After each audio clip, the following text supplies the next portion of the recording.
Hello students, स्वागत है आपका पाई क्लासेस में। आज का टॉपिक क्लास 10th के लिए वर्कशीट नंबर 23 जो कि 1 सितंबर को आएगी। क्या टॉपिक है इसका? दो चर, ये चार नहीं है, दिस इज चर।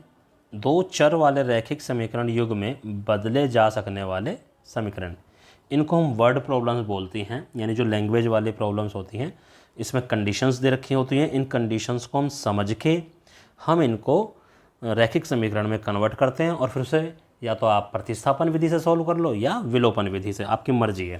देखो, कहता है ऋतु धारा के अनुकूल। देखो, ये हमारा पानी बह रहा है, किस डायरेक्शन में? इस डायरेक्शन में बह रहा है, ठीक है।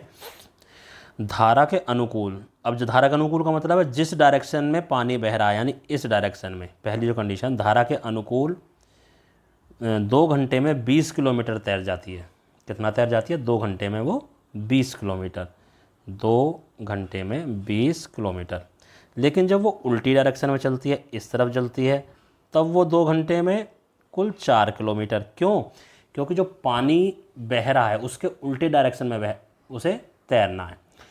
तो अब कहता है तो स्थिर जल में, यानी जब पानी शांत हो, यानी अगर पानी बह नहीं रहा हो, ऐसा पानी जैसे स्विमिंग पूल होता है, तो उसमें उसके तैरने की चाल बताओ और धारा की चाल भी बताओ। तो हम इसमें करते हैं क्या? माना ऋतु की शांत जल में चाल ये हो गई x और धारा की चाल हो गई y। अब देखो, जब ये इस डायरेक्शन में जा रही है ऋतु, तो ऋतु की अपनी चाल क्या है? x। तो इसमें धारा की चाल भी जुड़ जाएगी, ये ध्यान रखना, धारा की चाल। और जब उल्टे डायरेक्शन में जा रही है तो ऋतु की चाल क्या हो जाएगी? x तो उसकी अपनी है ही, उसमें से उसे घटाना पड़ेगा y। धारा की चाल से ज़्यादा रखनी पड़ेगी अपनी चाल, तभी तो उल्टी जा पाएगी, वरना जा ही नहीं पाएगी। तो धारा के अनुकूल यानी धारा की दिशा में चाल हो गई उसकी x प्लस वाई, और धारा के विपरीत उसकी चाल हो गई x माइनस वाई। ये क्वेश्चन बहुत इंपॉर्टेंट है, धारा वाले ज़रूर आते हैं, तो ध्यान से समझना। तो इतना आपको समझ में आ गया। आइए आगे करते हैं। अब एक हमारे पास फॉर्मूला होता है, और वो फॉर्मूला क्या है? फॉर्मूला है हमारे पास चाल बराबर दूरी बटे समय। समय को इधर लिया है, चाल को नीचे लिया है, तो ये हो जाएगा फार्मूला, समय बराबर दूरी बटे चाल।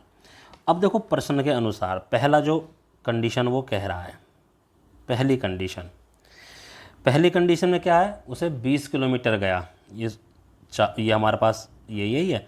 तो कितना गया?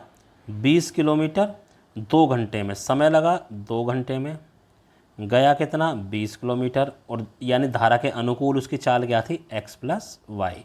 तो ये प्रथम शर्त के अनुसार ये कंडीशन बन गई। यही चीज़ हमें यहाँ पर दे रखी है। क्रॉस मल्टीप्लाई करा तो 2 की मल्टीप्लाई x प्लस वाई से 20 उधर चला गया, और 2 से हमने इस 20 को काट दिया, तो पहला समीकरण आ गया ये हमारे पास, x प्लस वाई बराबर 10। ठीक है। ऐसे ही दूसरे कंडीशन में समय कितना था? दूसरे कंडीशन में समय था वो भी 2 ही था। डिस्टेंस हो गया यानी दूरी 4, और स्पीड हो गई x माइनस वाई, धारा के अनुकूल। अब इसको क्रॉस मल्टीप्लाई कर लो, तो ये हो जाएगा 2 इंटू में x माइनस वाई, यानी इसकी इससे मल्टीप्लाई बराबर 4। 2 से इस 4 को काट देंगे, तो समीकरण आ गया दूसरा ये वाला। अब देखो, एक समीकरण है x प्लस वाई बराबर 10, दूसरा है x माइनस वाई बराबर 10। देखो, ये जो क्वेश्चन है वर्ड प्रॉब्लम वाले, इनमें जब समीकरण बन के आएंगे तो समीकरण बहुत आसान बनेंगे, यानी उनके गुणांक वगैरह हमारे लगभग इक्वल ही होंगे। तो इसमें हमें कुछ नहीं करना। देखो, y x दोनों के गुणांक बराबर हैं, y का तो हमारा क्या नाम है, चिन्ह भी अलग है। तो इन्होंने क्या करा, दोनों समीकरणों को सिंपली जोड़ दो। जोड़ने से यहाँ y प्लस का था और y माइनस का था, कट गया, x और x 2x हो गया, और 10 और 2 12 हो गया। 2 को 12 से भाग कर देंगे, x की वैल्यू आ गई हमारे पास 6। x की वैल्यू का मतलब ऋतु की शांत जल में या स्थिर जल में चाल हमारे पास आ गई। अब ये x की वैल्यू किसी भी समीकरण में रख दो, y की वैल्यू आ जाएगी, तो ऋतु की चाल आ गई और धारा की चाल भी हमारे पास निकल कर आ गई। तो इस तरह से इन क्वेश्चन को हम इजीली सोल्व कर लेते हैं। किस मेथड से करा है हमने? ये हमने विलोपन विधि से करा है। ठीक है। आइए अब नेक्स्ट क्वेश्चन करते हैं। मेन इसमें यही है, कंडीशन समझ के आपको समीकरण बनाने हैं, और समीकरण बनने के बाद तो फिर इजी है। देखो क्या है, ये भी अच्छा क्वेश्चन है। कहता 8 पुरुष और 10 महिलाएं किसी काम को 10 दिन में पूरा करते हैं। ये पहली कंडीशन। और जबकि 6 पुरुष और 8 महिलाएं उस काम को 14 दिन में पूरा करते हैं, तो 1 पुरुष या 1 महिला उस काम को कितने दिन में पूरा करेंगे। अब देखो क्या कहता है। मान लीजिए जो 1 पुरुष है कार्य को x दिनों में पूरा करता है और उसी कार्य को महिला y दिनों में पूरा करती है। ठीक है, माना पुरुष कार्य को करता है x दिन में और महिला कार्य करती है y दिन में, तो पुरुष का 1 दिन का काम क्या हो जाएगा, 1/x। किसी काम को मान लो हम 6 दिन में पूरा कर रहे हैं, तो 1 दिन का काम क्या हो गया, 1/6। इसी तरीके से मान लो कोई काम है वो कितने दिन में पूरा करा हमने, 6 दिन में, तो 1 दिन का काम हम निकाल सकते हैं ना, 1/6 हो गया, छठवां भाग ही तो करेंगे उस काम का। ऐसे ही अगर पुरुष किसी कार्य को x दिन में कर रहे हैं तो 1 दिन का काम 1/x, ऐसे ही महिला का 1 दिन का काम 1/y। अब है एक महिला का, ये एक महिला का और एक पुरुष का है। अब कहता 8 पुरुष, तो पुरुष का क्या है, एक पुरुष का क्या है 1/x, तो 8 पुरुष का क्या हो जाएगा 8/x, तथा 10 महिलाएं, एक महिला का है 1/y, तो 10 महिलाओं का क्या हो जाएगा 10/y। और ये कितने दिन में पूरा कर रहे हैं, 10 दिन में, तो ये भी 1/10 ही होगा क्योंकि एक एक दिन की बात हो रही है। ठीक है, तो देखो पहला समीकरण हमारा यहाँ से आ गया। ऐसे दूसरा 6 पुरुष है तो 6/x प्लस 8/y बराबर 1/14। अब ये 2 समीकरण आ गए। देखो अब ऐसे समीकरण हमने पिछली जो वो थी वर्कशीट उसमें करे थे, हम क्या कर लेते थे इसमें 1/x को हम मान लेते थे, u मान लेते थे, यहाँ इन्होंने p मान लिया, और 1/y को हम v मानते थे तो यहाँ हमने q मान लिया। तो पहला समीकरण जब हो गया तो क्या आ गया 8p 12q/10। ऐसे ही दूसरा आ गया 6p 8q/14। तो ये इस तरह से आ गया समीकरण हमारे पास। अब देखो, अब मैं ये इतना हटा रहा हूँ, अब आगे देखो हमारे पास जो समीकरण थे, अब हमारे पास समीकरण बन गए कौन कौन से, ऊपर ले आता हूँ मैं इसको थोड़ा सा। अभी देखो अब समीकरण हमारे पास ये है, एक समीकरण हमारे पास ये है और एक समीकरण हमारे पास ये है। देखो यहाँ पे p का गुणांक क्या है 8, यहाँ पर p का गुणांक क्या है 6। तो अब 6 और 8 में क्या आता है, इसके पहाड़े में भी 24 आता है और इसके पहाड़े में भी 24 आता है। तो हम इसको ऐसे मल्टीप्लाई करेंगे, यानी इसको तो हम 3 से मल्टीप्लाई कर दें और इसको हम 4 से मल्टीप्लाई कर दें और फिर समीकरण को घटा दें। ठीक है, देखो जब ऊपर वाली वैल्यू को हम 3 से मल्टीप्लाई करेंगे तो 24p प्लस के 36q और 3/10, सिंपल। ऐसे ही नीचे जब इस वाले को हम 4 से मल्टीप्लाई करेंगे तो 24p और ये 32q और 4/14, 4/14 को 2/7 भी हम लिख सकते हैं सिंपली करके। घटा दो, ये माइनस हो गया, सारे चिन्ह हमारे चेंज हो गए। अब 36q में से जब 32q को घटाएंगे तो ये 4q आ गया। अब 3/10 में से क्या घटाना हमें 2/7। अब ये चीज़ मैं आपको बताता हूँ कैसे करनी है। 3/10 में से 2/7, देखो इसमें जो हर है वो अलग अलग है। अब 10 और 7, ठीक है, 10 और 7 दोनों के पहाड़े में एक साथ क्या आता है 70 ही आता है। तो पहले वाले को ऊपर नीचे, यानी इस वाले को ऊपर नीचे 7 से गुना कर दो तो क्या हो गया 21/70। दूसरे वाले को 10 से गुना कर दो 20/70। अब नीचे 70 आराम से आ गया, 21 में से 20 घटाना बस 1 आ गया। तो यही इन्होंने यहाँ पर, ये इन्होंने कैसे करा इस चीज़ को भूल जाओ, जैसे मैंने यहाँ करके बताया वो करो। तो 1/70 आ गया, 4 नीचे आ गया, ये आ गया 4q बराबर 1/70। ये 4 भी नीचे आ जाएगा तो गुणा हो गई, तो q की वैल्यू आ गई 1/280। ठीक है, इतना समझ में आ गया। अब आपको करना क्या है, अब आपको q की वैल्यू किसी भी समीकरण में रख देनी है, 1 में रख दी मान लो। ठीक है, यहाँ पे मैं आपको करके दिखाता हूँ। 24p प्लस के 36 इंटू 1/280 बराबर 3/10 है ये।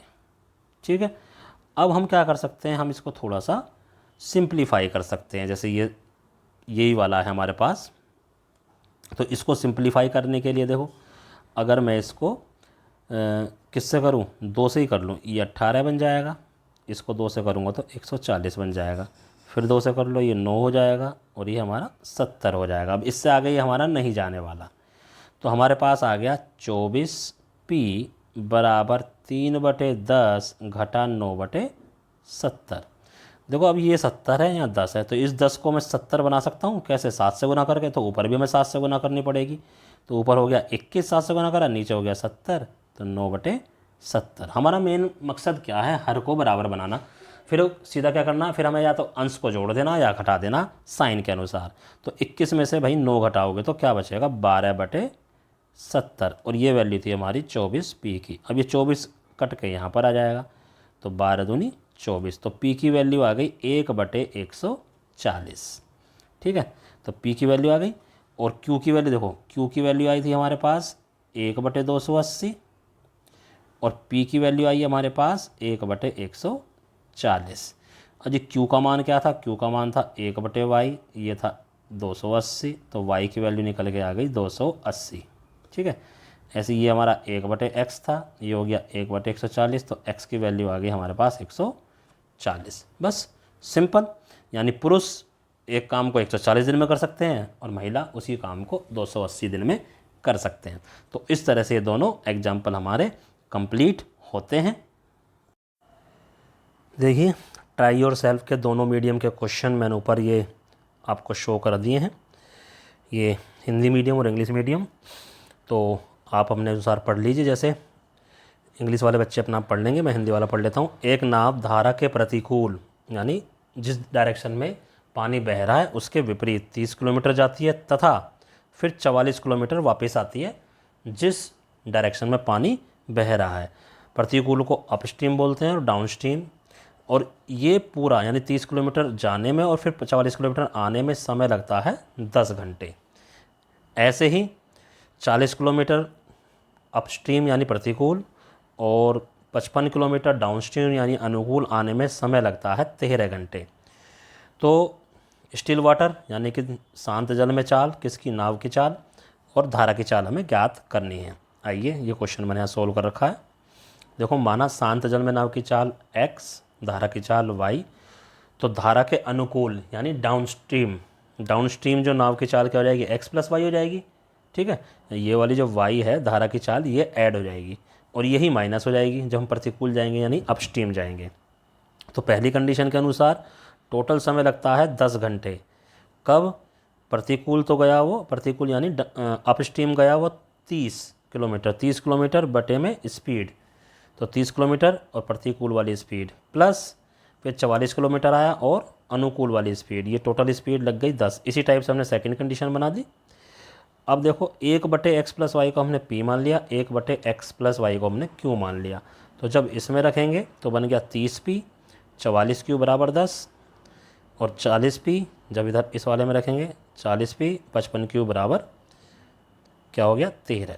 अब हम क्या करेंगे, इक्वेशन 3 में से इक्वेशन 4 को माइनस करेंगे। उससे पहले हम ये जो गुणांक है 30 और 40 इसको बराबर बनाएंगे। कैसे, ऊपर वाले को 4 से मल्टीप्लाई कर दो, नीचे वाले को 3 से मल्टीप्लाई कर दो, फिर माइनस कर दो। देखो ये हमने लगा दिया, तो ऊपर वाले को हमने 4 से मल्टीप्लाई करा, 120p + 176q = 40, 120p 165q 39। Sign हमने चेंज कर लिए नीचे, ये रहे साइन चेंज, ये कैंसिल आउट हो गया। 176 में से 165 का 11q और 40 में से 39 गया 1, तो 11 को नीचे लिया है, q बराबर आ गया 1/11। q की वैल्यू 1/x + y थी, 1 + x y ये आ गया 1/11, दोनों को रिवर्स कर दिया, इक्वेशन नंबर 5 आ गई। अब इक्वेशन 3 में q की वैल्यू 1/11 रख दी, क्या थी वो 30p + 44q, q की वैल्यू 1/11, 11 से ये हमने काटा तो ये काट के 4 आ गया इधर। अब ये 4 को हम इस साइड ले गए, 10 - 4 हो गया, 10 - 4 6 और 30 नीचे आ गया 1/5। p की वैल्यू थी 1/x - y, 1/5। एक इक्वेशन हमारे पास ये आ गई, तो 2 इक्वेशन आ गई हमारे पास, एक ये x + y बराबर 11 और x - y बराबर 11, दोनों को ऐड कर दिया, y कट गया। ठीक है, ये हमारा y कैंसिल आउट हो गया, तो 2x बराबर 16 और x की वैल्यू आ गई 16/2 यानी कि 8। ऐसे x की वैल्यू रख दी, y की वैल्यू आ गई हमारे पास। तो नाव की शांत जल में चाल आ गई 8 किलोमीटर और धारा की चाल आ गई हमारे पास 3 किलोमीटर प्रति घंटा। आइए सेकंड क्वेश्चन पढ़ते हैं। सेकंड क्वेश्चन बिल्कुल जैसा सेकंड एग्जाम्पल था वही है। ये था 2 महिलाएं और 5 पुरुष मिलकर एक काम को 4 दिन में पूरा करते हैं और 3 महिलाएं और 6 पुरुष मिलकर उसको 3 दिन में पूरा करते हैं। इसी का बिल्कुल सेकंड एग्जाम्पल जैसा है, लेकिन फिर भी मैंने आपको करके दिखा दिया। तो माना एक महिला काम को पूरा करती है x दिनों में, एक पुरुष करता है y दिनों में। तो पहली जो कंडीशन है 2 महिलाएं और 5 पुरुष हैं, तो 2 महिलाएं 5 पुरुष 1/4 दिन में, ऐसे ये हो गया। 1/x को p मान लिया, 1/y को q मान लिया, तो ये इक्वेशंस आ गई। अब इसको हम 3 से मल्टीप्लाई करेंगे, इसको हम 2 से मल्टीप्लाई करेंगे, तभी तो ये वाले कोफिशिएंट इक्वल होंगे। चलो जी, फिर माइनस कर दिया मल्टीप्लाई करके, तो ये हमारा कैंसिल आउट। 15 में से 12 गए 3q। अब 3/4 में से 2/3 घटाना है, 4 और 3 को इक्वल करो यानी 12 करो, क्योंकि 12 दोनों के पहाड़े में आता है। तो इसको 12 बनाने के लिए ऊपर नीचे 3 से मल्टीप्लाई, तो ऊपर 9 हो गया, नीचे 12। इसको 4 से मल्टीप्लाई, तो ऊपर 8 हो गया, नीचे 12, तो 1/12। 3/3q बराबर 1/12, 3 नीचे आके गुना हो गया 1/36। q की वैल्यू 1/y थी, दोनों को क्लोज करा तो y की वैल्यू आ गई। अब q की वैल्यू समीकरण 3 में रख दी, 2p जमा 5/1/36। तो 1/4 में से 5/36 घट गया, इसको भी हम 36 बनाएंगे, ऊपर नीचे 9 से गुना कर दो, 9/36 4/36। p 2 इधर आ गया नीचे, 2 से पहले इसको काटा 2, फिर 2 से काटा 18, तो p की वैल्यू आ गई 1/18, यानी ये x आ गया 18। तो यानी महिलाएं, तो फिर लिख देना यहाँ पर, महिलाएं एक काम को करती हैं 18 दिन में, और पुरुष उस काम को कितने दिन में करते हैं, 36 दिन में, जो ऊपर हमने निकाला था। तो इस तरह से दोनों क्वेश्चन हमारे सोल्व होते हैं। इनको चारों क्वेश्चंस को आप अपनी कॉपी में कीजिए और अपने अपने टीचर को व्हाट्सएप पर सेंड कीजिए। धन्यवाद।